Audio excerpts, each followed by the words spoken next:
आएंगे, ये आपके बस का नहीं है, आप ये नहीं कर सकते।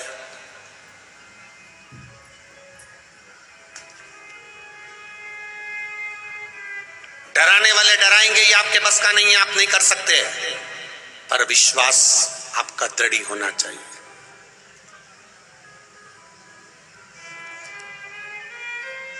कई लोग कहेंगे आपके बस का नहीं है, क्यों कर रहे हो? कैलाश पटेल जी, कोकड़ी छत्तीसगढ़ में एक साहू, क्या नाम था उसका, वेणु शंकर साहू। उस बच्चे ने, उसकी पत्नी सरकारी स्कूल में टीचर है और वो खुद भी काम करता है। इतना धन पैसा, इतना दौलत नहीं। पूरे गांव के लोगों ने कहा देखो कथा बहुत बड़ी होती है और शिव पुराण तो शिव पुराण है, बहुत खर्चा भी होता है और बड़ा बड़ा व्यवस्थाएं करना पड़ती है। वेणु शंकर, तुमने अगर कथा ले भी ली है तो तुम कथा कैंसिल कर दो, व्यवस्था नहीं हो सकती। कोंकड़ी का वो बालक वेणु शंकर साहू, कैलाश पटेल जी, उसने संकल्प ले लिया था कि जो होगा देखा जाएगा। और जब कथा प्रारंभ हुई, पूरा नगर, पूरा कोकड़ी क्षेत्र के आसपास के 50 गांव उस वेणु शंकर के साथ में खड़े हुए थे, कदम से कदम मिलाकर। शिव तत्व होता। एक बच्चा पढ़ाई करने जा रहा है और उसको लोग डरा दें, सीए मत करना, इसकी एग्जाम मत देना, इसमें तो कोई पास होता ही नहीं है, काहे को फॉर्म भर रहे हो, ये तो फालतू की बात है, रिजल्ट तो आता ही नहीं है, सही से रेलवे का फॉर्म भर दिया, ये तो पास हो गए ही नहीं। लोग डराने का काम करें, पर आपका विश्वास, आपकी दृढ़ता, आपका भरोसा अगर पक्का है, आप निकल जाओ।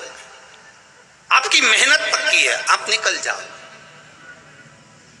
कई लोग कह देते ये जमीन तो बंजर है, इसमें कहीं नहीं लगे, कहीं नहीं उगे, काहे को टाइम बर्बाद कर रहे हैं, ये जमीन में कुछ नहीं लगेगा, कुछ नहीं लगेगा, कुछ नहीं लगेगा। मेहनत करने वाले ने उसमें संतरा लगा दिया, मौसम्बी लगा दी, मेहनत करने वाले ने उसमें पपीता लगा दिया, मेहनत करने वाले ने उसमें आंवला लगा दिया, कुछ नहीं लगेगा। आंवला तो लगेगा, आंवले का पौधा ही पौधा, चारों तरफ जो बंजर भूमि थी उसमें आंवले का पौधा लगा दिया। इतना आंवले का पौधा लगा दिया कि जितनी तो फसल में कमाई नहीं हो रही थी उतना आंवले में होकर निकल गया। मेहनत करोगे सब मिलेगा, कर्म करोगे सब मिलेगा। और आप अगर मेहनत से छूट गए, मेहनत से वंचित रह गए, मेहनत नहीं करी आपने, तो फिर डराएंगे लोग।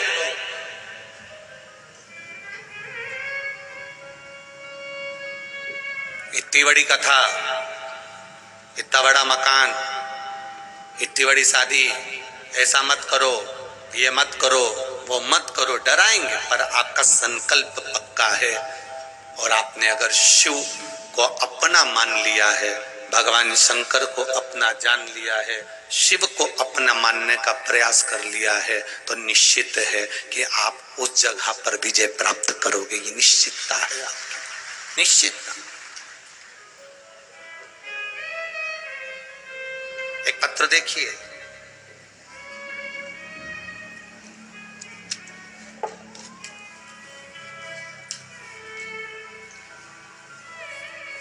मैं मानाबाई राठौर, गंगा जल खेड़ी, तहसील देपालपुर, जिला इंदौर की रहने वाली हूं। कहीं बैठी हो तो हाथ हिलाइएगा, कहीं बैठी हो। मैं मानाबाई राठौर, कहीं बैठी हो तो हाथ हिलाइएगा। मानाबाई राठौर पीछे बैठी हैं क्या? इधर है, हाथ हिला दीजिएगा। मानाबाई राठौर जाकर बैठी हैं। आप हमें दिख तो नहीं रही हैं, पर कैमरे वाले देख लेंगे आपको। आप हाथ हिला दो एक बार, ठीक है? ठीक है। मैं मानाबाई राठौर, मैं गंगा जल खेड़ी, तहसील देपालपुर, जिला इंदौर की रहने वाली हूँ गुरुदेव। मेरी बेटी को संतान नहीं हुई, 20 साल निकल गए, 25 साल निकल गए, 26 साल निकल गए, संतान की प्राप्ति नहीं थी। जिसके यहाँ उसको दिखाने जाते थे उसने एक ही बात कहता था कि इसको संतान कभी नहीं होगी। जहां डॉक्टर का इलाज करवाने जाते थे वहां कह देते थे इसको संतान नहीं होगी। दोनों पति पत्नी की जांचें कराई, संतान का सुख इनके भाग्य में नहीं है। जिसको दिखाने जाओ, कुछ भी बताओ, संतान नहीं है। जहां जहां पूछो वहां संतान नहीं है। पर गुरुदेव, बेटी ने एक बार शिव महापुराण की कथा टीवी पर सुन ली, पशुपतिनाथ का व्रत करना प्रारंभ करा और बाबा से विनती करी, बाबा अब तू संभालना। सबने मना कर दिया, पर एक प्रबल विश्वास अपने भीतर जागृत करा और बाबा की कृपा से बेटी का गर्भ ठहर गया और 26 साल के बाद उसके यहाँ संतान की प्राप्ति हुई। 26 वर्ष के बाद उसके यहाँ संतान की प्राप्ति हुई। बधाई हो आपको माना भाई राठौर जी, बहुत बहुत साधुवाद। आप नानी बनी हो और 26 साल के बाद बनी हो, ऐसी उमंगता, ऐसी खुशी जिंदगी में कहीं नहीं हो सकती। बैठिए, हर हर महादेव। 26 वर्ष के बाद, अर्थात विश्वास दृढ़ था, भरोसा पक्का था, और जिसने शिव पर भरोसा कर लिया, डॉक्टरों ने कह दिया नहीं होगा, ज्योतिषों ने कह दिया नहीं होगा, किसी ने देखा कह दिया नहीं होगा। जैसे वो राधा कृष्ण मंदिर के पुजारी जी ने पत्र लिखा था कि मैंने जिनसे पूछा सबने कहा तुम्हारे यहाँ पुत्र का योग नहीं, पर वो बैठा है ना योग बनाने वाला।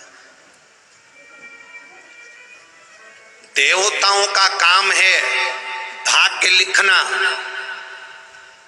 सारे देवताओं का काम है भाग्य लिखना, पर मेरे महादेव का काम है भाग्य बदलना। वो दूसरा कोई नहीं बदल सकता।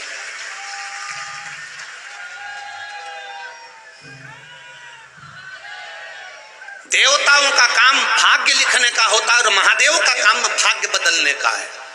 जो डरा रहा है तो सीएम नहीं बन सकता। जो कह रहे हैं 20 साल हो गए, 30-25 साल हो गए, 26 साल हो गए, औलाद नहीं हो सकती, जब आस छूट गई, अब 26 साल में कोई आस लगाओगे कि संतान हो जाएगी? 30 साल में आस लगाओगे कि संतान हो जाएगी? 25 साल में आस लगाओगे संतान हो जाएगी? जब आस छूट गई, आस समाप्त हो गई, तब आस दुनिया वालों से टूट जाए तो फिर वो कैलाश वाले से आस लगा कर बैठ जाना सफलता दे देता है। सफलता मैंने तेरे ही भरोसे बाबा, तेरे ही भरोसे हवा बिच उड़ती जावांगी, बाबा डोर हटो छठी में कटी जावांगी। भोले मैं तेरी पतंग, शंभू मैं तेरी पतंग, हवा बिच उड़ती जावांगी, बाबा डोर हटो छठी में कटी जावांगी। अर्जुन को भी डराया, युधिष्ठिर को भी डराया, नकुल, सहदेव, भीम, सबको डराया कि ये सो है। एक नौकरी का फॉर्म व्यक्ति भरता है और उसको डराना लोग चालू कर देते हैं, बहुत कठिन एग्जाम है, आजकल का माहौल इतना गंदा चल रहा है, सब अपने अपने वालों की नौकरी लगा रहे हैं, तेरी लगी नहीं सकती। आधा तो व्यक्ति वहीं टूट गया।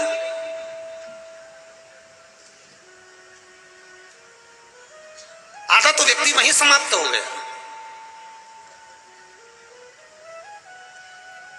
राम जी से भी कहा लोगों ने, कहां जा रहे हो?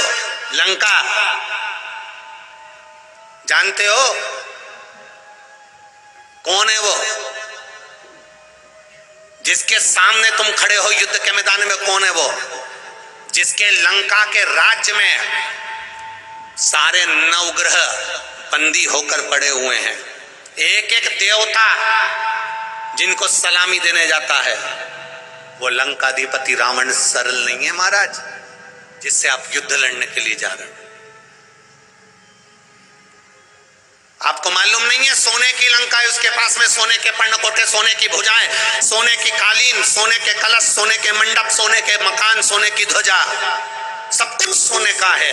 और राम जी आप नंगे पैर पैदल जा रहे हो। और सेना भी क्या आपके पास में? सेना क्या आपके पास में? रावण के पास सेना है ढेरों, और आपके पास सेना में साथ चलने वाले कौन है? जम के बोलो जरा, कौन है ये सारे बंदर बानर? राम जी से कहा गया सेना में बानर बानर लेकर जा रहे हो, जरा सोचो उसके पास में कितनी सेना है और तुम्हारे पास में केवल बानर है। राम जी ने कहा बानर ले जाने का भी केवल एक ही कारण है, अगर मैं आज के जमाने के मनुष्यों को लेकर सेना बनाकर जाता, रावण के पास में इतना सारा सोना था, 10-10 तोला सबको दे देते, सारे के सारे रावण के पास चले जाते। इसलिए मैं बंदरों को लेकर जा रहा हूं, उनको सोने से कोई मतलब ही नहीं है। बंदरों को लेकर जा रहा हूं, इन्हें सोने से कोई मतलब नहीं है। अगर आज के जमाने के व्यक्ति को लेकर जाता तो जहां दम वहां हम। आज के व्यक्ति को लेकर जाता तो वो सोना देखते, और सोना देखते से रावण की साइड हो जाते। बानरों की सेना चली है, और भगवान राम से लोग कर रहे हैं कि सामने जो खड़ा है वो 10 सिर वाला, उसने इतने शीश दान कर दिए। ब्रह्मा भी उसको वर प्रदान कर दिया, इंद्र ने उसको वर प्रदान कर दिया, विष्णु ने उसको वर प्रदान कर दिया, शिव जी ने उनको वर प्रदान कर दिया। जो लंकाधिपति रावण के पास में इतना बल, इतना बल, इतना बल, और तुम्हारे पास में ले जाने के लिए है क्या रावण के सामने? राम जी ने कहा चिंता मत करो, उसके पास में सबका आशीर्वाद होगा, सबका सब कुछ उसके पास में कुछ ना कुछ उसको मिला होगा।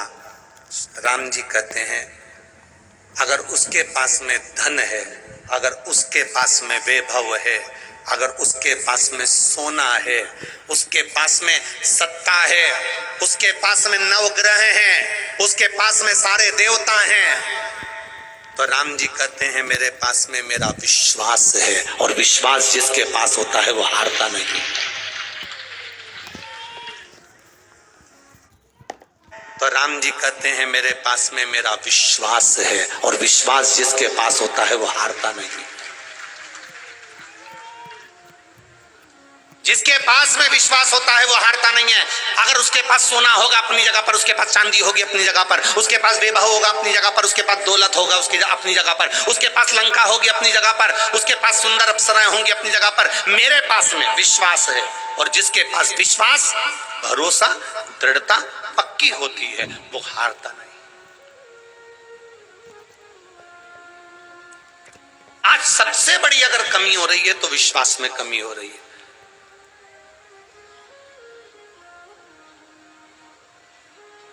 संतान नहीं हुई 2-3 साल, 4 साल, 2-4 साल संतान नहीं हुई, विश्वास टूट गया।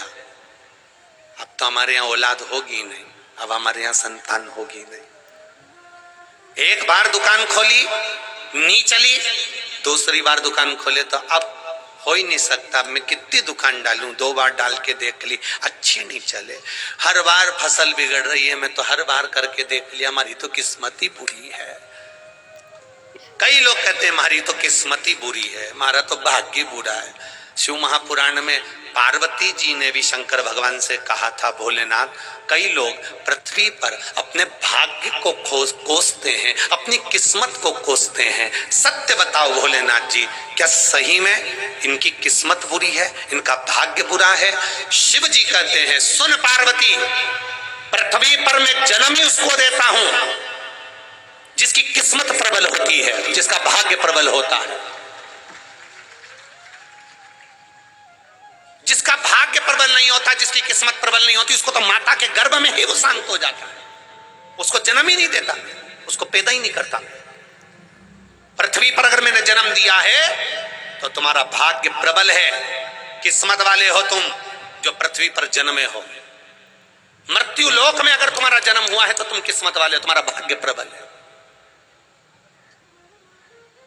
काय को किस्मत का रोना रोते रहते हो? जब देखो जब भाग्य का रोना रोते रहते हो, हमारा तो भाग्य अच्छा नहीं है, हमारा तो किस्मत अच्छी नहीं, हमारी तो किस्मत अच्छी नहीं, हमारी तो किस्मत अच्छी नहीं। यहाँ जाके दिखाया, वहां जाके दिखाया, फिर कहीं पहुंच गए, फिर किसी ने कह दिया ये कर ले, कोई ने कह दिया वो कर ले, सारी दुनिया का धटकर्म करके बैठ गया। जिसके पास जाए ना वो घूमता ही मिले 24 घंटा, कहीं यूज बाल घुमाए, कहीं यूज घुमाए ना, कहीं कुछ के, कहीं दाना उठा के कहते ले कितना दाना आया थारा हाथ में, 10 जा, थारा ही घर का व्यक्ति ने करा।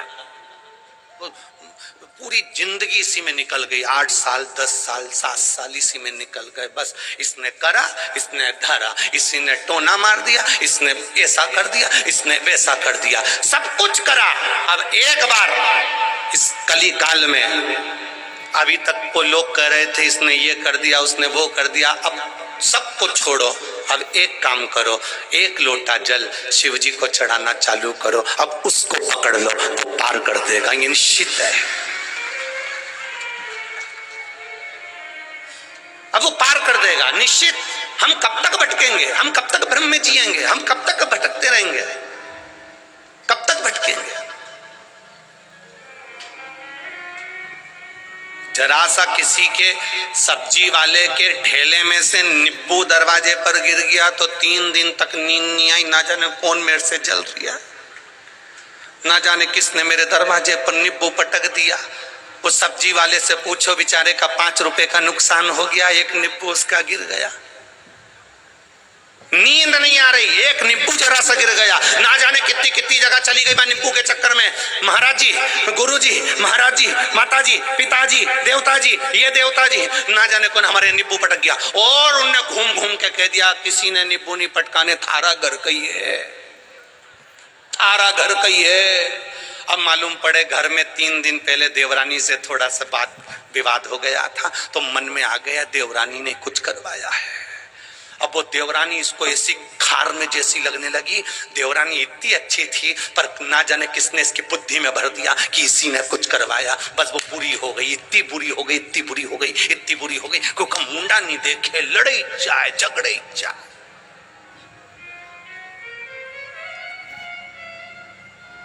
देवी देवता कभी घर तोड़ने की बात नहीं करते हैं। असली देवी देवता होगा तो कभी नहीं कहेगा कि तेरे घर का है। असली देवी देवता कभी घर नहीं तोड़ता, असली देवी देवता तो घर को जोड़ता है, वो देवता कहलाता है। हम भ्रम में जी रहे हैं, हम भटक रहे हैं अपने मार्ग से। किसी ने कह दिया भूत लग गया, किसी ने कह दिया परीत लग गया, किसी ने कह दिया ये लग गया, किसी ने कह दिया वो लग गया। आज तक ऐसा नहीं मिला कि कई कई इनके ये देवता आ गया, उनके वो देवता आ गया, उनके वो देवता आ गया, सब ने किया। आज तक ऐसा कहीं का नहीं मिला कि इसके शंकर जी आ गया। और एक बार कहीं का कह देना कि इसके शंकर जी आ गया तो हम भी तैयारी करके बैठे, कटोरे में जहर ले जाके दे देंगे, पी के बता। ये क्या शंकर जी आया तो तू जहर पी के बता। उतनी देर में तो शंकर जी गायब।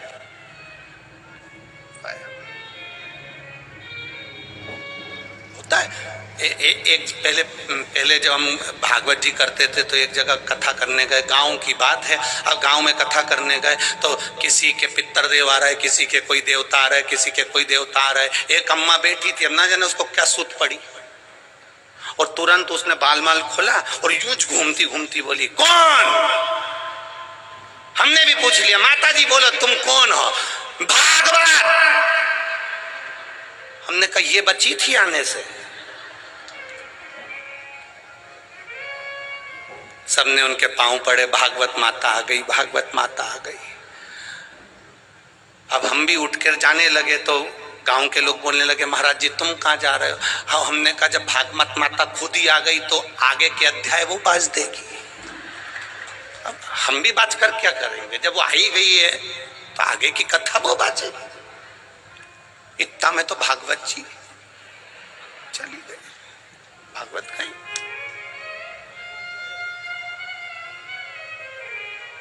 क्यों? इधर उधर मत डोलो रे, अब शिव जी के होलो रे। क्यों भटक रहे हम, क्यों भटक रहे? संसार सागर से ना जाने कहां कहां भटक लिए, और सब छोड़कर शिव की शरणागति ग्रहण करो। क्यों? मरोगे तो शंकर जी के पास जाओगे, और जीवित हो शिव के मंदिर तक जाना सीख गए तो मृत्यु होने के बाद, प्राण छूटने पर तुम्हें यम बंदी नहीं बनाएगा, शंकर खुद नंदी लेकर तेरे दरवाजे तक आएगा। तुम शिव के हो तो सही, तुम शंकर के हो तो सही, भ्रम में मत जियो, भ्रम में नहीं जीना हमको।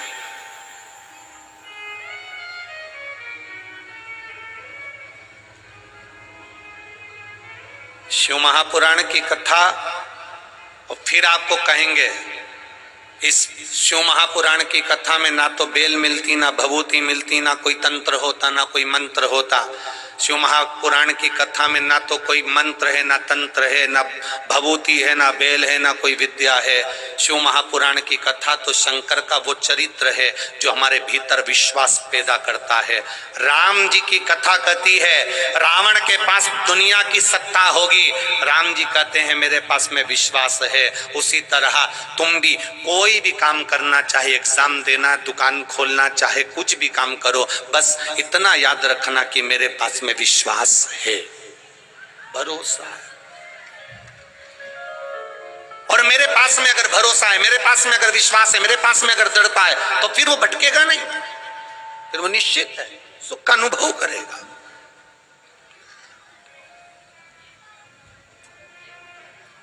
शंभु शरणे पड़ी, मांगू घड़ी रे घड़ी, दुख काटो दया करी दर्शन आपो, दया करी दर्शन आपो। दुनिया के लोगों को आपके कपड़े अच्छे लगेंगे, दुनिया के लोगों को आपका स्वरूप अच्छा लगेगा, पर परमात्मा को ना तो आपके कपड़े से मतलब है, ना आपके स्वरूप से मतलब है। परमात्मा को तो केवल आपके मन से, निर्मल मन सो मोहि पावा, और मोहि छल छिद्र कपट ना भावा। भगवान को केवल तुम्हारे हृदय से मतलब है, तुम्हारे दिल से मतलब है, तुम्हारे चित्त से मतलब है। भगवान को केवल तुम्हारे भजन से मतलब, बाकी किसी चीज से मतलब। भगवान को मतलब नहीं तुम्हारे पास में कितना वैभव है, कितना सत्ता है, कितनी दौलत, कितनी गाड़ी। 25 लाख की गाड़ी में भी घूमने वाला एक दिन 25 रुपए के लोटे में भरा कर हरिद्वार पहुंच जाता है। भगवान को मतलब नहीं तुम्हारा वैभव कितना है, भगवान को मतलब नहीं तुम्हारे पास में दौलत कितनी, भगवान को मतलब नहीं तुम्हारे पास सत्ता कितनी। भगवान को मतलब है आपके पास भजन कितना,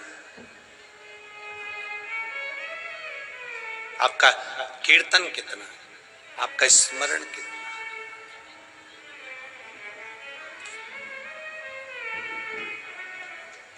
वीरणी, आसक्ति। प्रसूति ने कहा वीरणी से, दीदी आप दक्ष प्रजापति की पहली पत्नी हो। दक्ष प्रजापति आपको बहुत स्नेह करते हैं, प्रेम करते हैं। आपके गर्भ में जो संतान है वो आद्य शक्ति मां शिवा है, दुर्गा है। पर दीदी मेरा मन करता है, आपने 10,000 पुत्रों को जन्म दिया, आपने 60 कन्याओं को जन्म दिया। प्रसूति कहती है मैंने भी कई कन्याओं को जन्म दिया, पर वीरणी एक कन्या मेरे भी गर्भ से ऐसी हो जाए जो मेरा जीवन सार्थक कर जाए। माता पिता का जीवन जब सार्थक होता है जब वो घर में जो बच्चे जन्म लेते हैं वो सही मार्ग पर निकल जाए। घर में जन्म लेने वाले बच्चे सत मार्ग पर निकल जाए।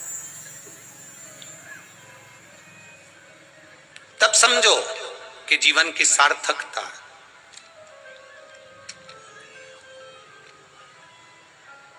ठीक है, वीरणी ने कहा तुम मेरे साथ चलो, प्रसूति चलो मेरे साथ। एक सुंदर वृक्ष की छांव में, अब शिव पुराण में यह लिखा कि वृक्ष की छांव में बैठे थे, पर मेरा विश्वास करता है कि वो वृक्ष कोई साधारण नहीं हो,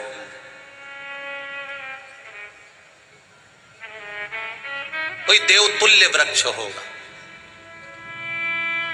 पीपल हो, वट हो, बेलपत्र का हो, शमी का हो, आंवले का हो, कोई देवतुल्य वृक्ष हो सकता है। कदम्ब का हो, कोई देवतुल्य वृक्ष हो सकता है। तो यहां लिखा कि एक वृक्ष की छांव में दोनों बैठ गए।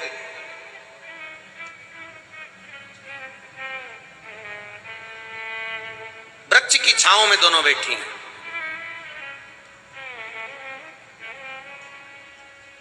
और अखंड सौभाग्य की कामना करने वाली, अखंड सौभाग्य रखने वाली वीरणी और प्रसूति वृक्ष की छांव में बैठकर उस वृक्ष की छांव में गर्भ का आदान प्रदान कर रही है। ये मेरा संतान, जब तप बलता है, बढ़ता है, साधना बढ़ती है, जब भगवान पर विश्वास बढ़ जाता है, भरोसा बढ़ जाता है, सब कुछ प्राप्त हो सकता है।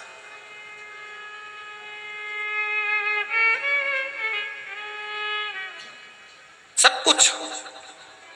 एक पत्र आया है, देखिए।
ग्राम बामोरा, जिला उज्जैन से आई।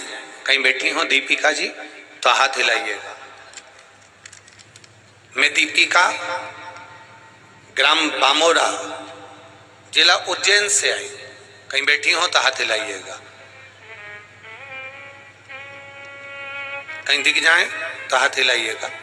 दीपिका जी बामोरा, जिला उज्जैन से आई। बस पूरे शरीर में सूजन बनी रहती थी, बुखार भी प्रतिदिन आता था, लीवर में सूजन रहती थी। हमने बहुत सारे डॉक्टर को दिखाया पर वो सूजन समाप्त नहीं हुई। सारे डॉक्टरों को दिखाने के बाद भी आराम नहीं लगा। गुरुदेव, उज्जैन में होने वाली 7 दिन की कथा मेरी मम्मी को मैंने सुनने के लिए बोला। फिर हमने 4 दिन कथा सुनी, 5वें दिन की कथा हम नहीं सुन पाए और 6वें दिन मेरी मम्मी को तेज बुखार आ गया। इतना तेज बुखार आया कि उनको वापस हॉस्पिटल में भर्ती करना पड़ा।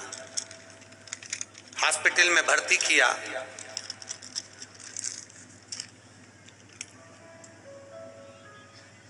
और जब हॉस्पिटल में भर्ती किया तब डॉक्टर ने फिर पुनः चेकअप करना प्रारंभ करा।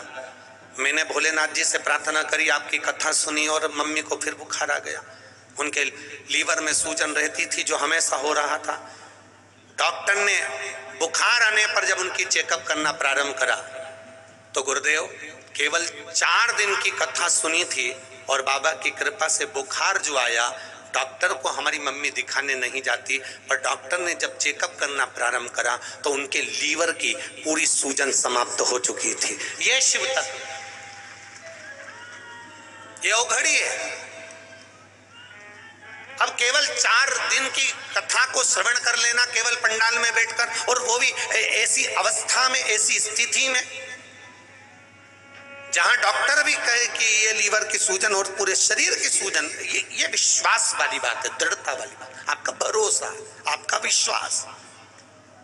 और जितनी भी माताएं, जितने भी भाई लोग, जितनी भी जीजियां, जितने भी जीजाओं, जितने बच्चे बुजुर्ग इस कथा के पंडाल में बैठकर कथा सुन रहे हैं, जितने टीवी पर कथा सुन रहे हैं, जितने मोबाइल पर कथा सुन रहे हैं, उनसे एक ही बात कहना चाहूंगा, शिव महापुराण की कथा तुम रोज टीवी पर सुनो, पर विश्वास के साथ सुनना और भरोसे के साथ सुनोगे तो तुम्हें पंडाल में भी आने की जरूरत नहीं पड़ेगी, वो तुम्हारा वहीं पर भंडार भर देगा। ऐसी कृपा उसकी। इतना भरोसा अपने भगवान शिव पर होना चाहिए, इतना विश्वास शिव पर होना चाहिए, इतना विश्वास होना चाहिए।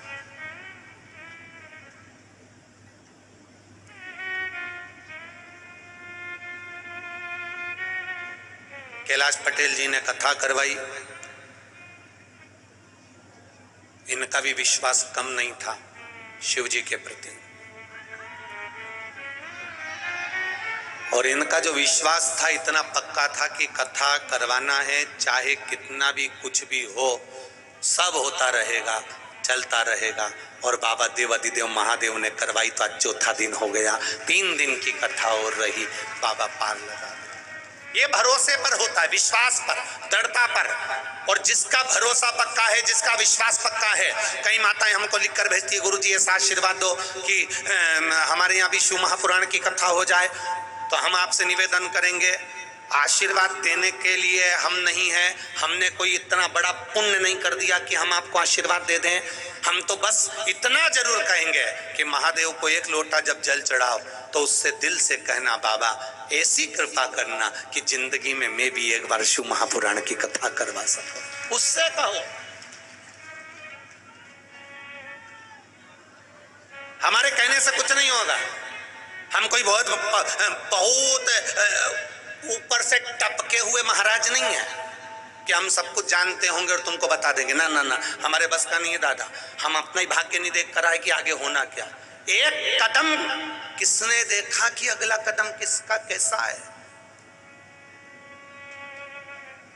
हमारे पास में वो कुछ भी नहीं है कि हम आपको दे सकें। हम तो केवल इतना दे सकते हैं कि भगवान का भजन करो, श्री शिवाय नमस्तुभ्यम जपो, शिव महापुराण की कथा सुनो, शंकर भगवान का भजन।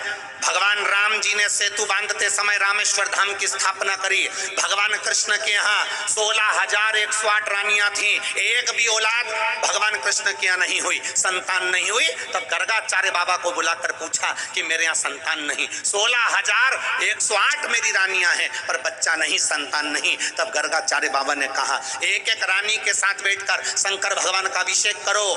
एक एक रानी के साथ 11 दिन तक भगवान कृष्ण बैठकर शंकर जी का अभिषेक करते थे। एक एक रानी के साथ 11 दिन तक बैठकर भगवान कृष्ण ने शिव जी का अभिषेक करा। शंकर भगवान प्रसन्न हो गए, सामने आकर प्रकट हो गए। ए भगवान कृष्ण, ए कन्हैया, ए कृष्ण, तुमने मेरा अभिषेक करा है, मांगो तुम्हें क्या चाहिए। कृष्ण कहते हैं मेरे यहाँ संतान नहीं, 16,108 मेरी रानियां, मुझे औलाद नहीं है। भगवान कहते क्यों चिंता करते हो कृष्ण, तुम्हारी रानी के साथ तुमने बैठकर 11 दिन तक अभिषेक करा है, मैं तुम्हें वर प्रदान करता हूं। एक एक रानी से तुम्हें 11 संतान होगी। 10 छोरा 1 छोरी, 16,108 रानी से 10 छोरा 1 छोरी, 10 छोरा 1 छोरी, 16,108 रानियों से हुए 1,77,186 बच्चे भगवान कृष्ण के हो गए शिव जी की कृपा से।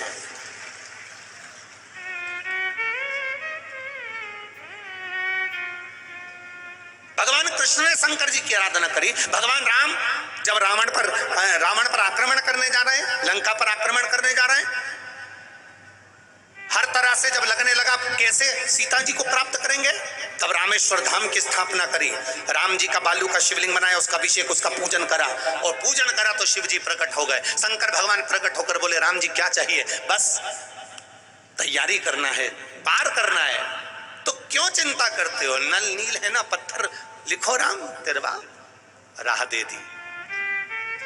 राम जी कहीं अटके तो शिव जी को भजा है, भगवान कृष्ण कहीं अटके तो शिव जी को भजा है। जितने जितने अवतार भगवान के हुए उन्होंने शिव का स्मरण किया है। और भगवान कह कर जा रहे हैं, भगवान कृष्ण ने पांडवों से कहा था पूरी पृथ्वी पर शंकर के मंदिर बना दो, पूरी पृथ्वी पर शिव के मंदिर बनाओ, ये भगवान कृष्ण ने पांडवों से कहा था। इसलिए केदार में भी पांडव हैं, भोपाल के पास में चले जाओ, भोजपुर भीम ने बनाया शिव मंदिर। आसपास के क्षेत्र में तुम घूम कर देखना, जो पुराने शंकर के मंदिर मिलेंगे आपको, लोग बताएंगे ये पांडव कालीन है, ये पांडवों के द्वारा बनाए गए हैं, पांडव कालीन है।